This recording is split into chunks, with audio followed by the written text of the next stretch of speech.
विधानसभा के सीरीज में बात आज मोकामा विधानसभा क्षेत्र की, जहां की लड़ाई अगरा बनाम पिछड़ा के बीच होने की अधिक संभावना दिख रही। आरजेडी से कौन लड़ेगा? हमने आपको शुरुआत में बताया कि अगरा बनाम पिछड़ा मतलब अगरा एनडीए और पिछड़ा महागठबंधन। चूंकि आरजेडी की वो सिटिंग सीट कह लीजिए, 2020 में अनंत सिंह लड़े, अनंत सिंह को सजा हो गया। उसके बाद बाई इलेक्शन में अनंत सिंह की पत्नी नीलम देवी को आरजेडी ने मौका दिया, नीलम देवी चुनाव जीत गई। हालांकि वो पाला बदल ली है, लेकिन आरजेडी की ही विधायक आधिकारिक तौर पर आज भी उनको माना जाता है। तो ऐसे में आरजेडी ही उस सीट पर चुनाव लड़ेगी। और आरजेडी से एक नाम जिसकी चर्चा खूब हो रही है, वो नाम अति पिछड़ा समाज से है, धानुक समाज से है, पीयूष प्रियदर्शी का। पीयूष प्रियदर्शी 2024 का लोकसभा चुनाव लड़े। हालांकि बहुत ज्यादा वोट नहीं आया, 30,000 तकरीबन इनको वोट मिले थे, जिसमें बड़ी आबादी 12,000 से अधिक वोट इनको सिर्फ मोकामा के टाल क्षेत्र में मिला। टाल जहां पर मैक्सिमम आबादी धानुक समाज का है। चूंकि वो सीट अगर जातीय समीकरण आप मोकामा का देखेंगे तो वहां पर धानुक की सबसे बड़ी आबादी है, बावजूद भी वहां से लगातार भूमिहार ही चुनाव जीतते आया है। अब जरा जातीय समीकरण देख लीजिए। देखिए, मोकामा का जातीय समीकरण कहता है कि मोकामा में सबसे बड़ी आबादी धानु की है, 65 से 70,000, जो कि अति पिछड़ा श्रेणी में आता है। आप मंडल टाइटल का नाम सुनते होंगे, जैसे आरजेडी के प्रदेश अध्यक्ष है मंगलीलाल मंडल, वो भी धानुक समाज से आते हैं, अति पिछड़ा समाज से आते हैं। तो इनकी आबादी तकरीबन 65 से 70,000 वहां पर है।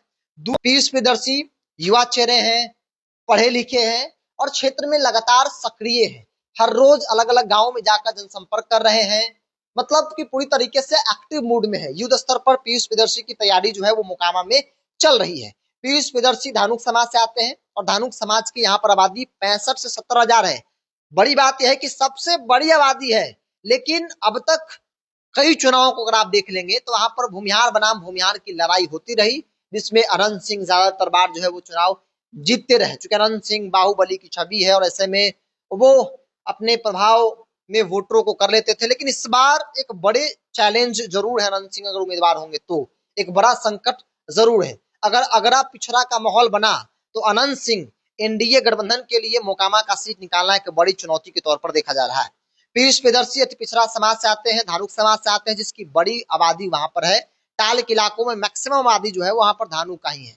और ऐसे में कहा जा रहा है कि आरजेडी से पीयूष प्रियदर्शी का चुनाव लड़ना तय माना जा रहा है। मंगनीलाल मंडल प्रदेश अध्यक्ष बने, उसके बाद कई बार पीयूष प्रियदर्शी की मुलाकात हुई और जो मेरी जानकारी कहती है कि मंगनीलाल मंडल ने आश्वासन भी दिया है कि हम आपको मोकामा से चुनाव जो है वो लड़वाएंगे।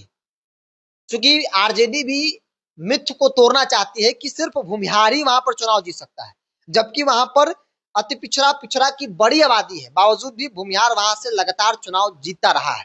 ऐसे में आरजेडी भी वैसी सीटों पर एक जो भ्रम का जाल है वो तोड़ना चाहती है। और इसीलिए कहा जा रहा है कि पीयूष प्रियदर्शी से कोई मजबूत चेहरा मोकामा में फिलहाल नहीं दिख रहा। चूंकि अशोक महतो ट्रांसफर हो गया उनका, वो वारसलीगंज चले गए हैं, उनकी पत्नी वारसलीगंज से चुनाव लड़ेगी, तो मोकामा में कोई चेहरा नहीं है पिछड़ा अति पिछड़ा समाज से। तो ऐसे में पीयूष प्रियदर्शी के नाम की चर्चा सबसे अधिक हो रही है और पीयूष प्रियदर्शी लगातार क्षेत्र का भ्रमण कर रहे हैं, क्षेत्र में घूम रहे हैं और माना जा रहा है कि आरजेडी इस बार उन पर दाव जो है वो लगा सकती है अगर आरजेडी को सीट निकालना है। अगर आप पिछड़ा का जैसे ही माहौल बनेगा जिसमें आरजेडी महागठबंधन वहां से चुनाव जीत सकती है।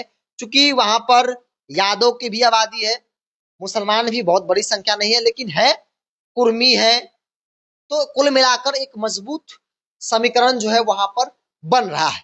बहरहाल अब देखना होगा कि अनंत सिंह लड़ते हैं या फिर नीरज कुमार को मिलता है, ललन सिंह को मिलता है, उनके सामने आरजेडी पीयूष प्रियदर्शी पर ही दाव लगाती है या फिर कोई दूसरा चेहरा मैदान में दिखता है, जो कि अब तक नजर नहीं आ रहा है। बहरहाल आप क्या मानते हैं? आप भी अपनी राय को कमेंट्स बॉक्स में रखिए। इस पूरी रिपोर्ट में इतना ही। बहुत बहुत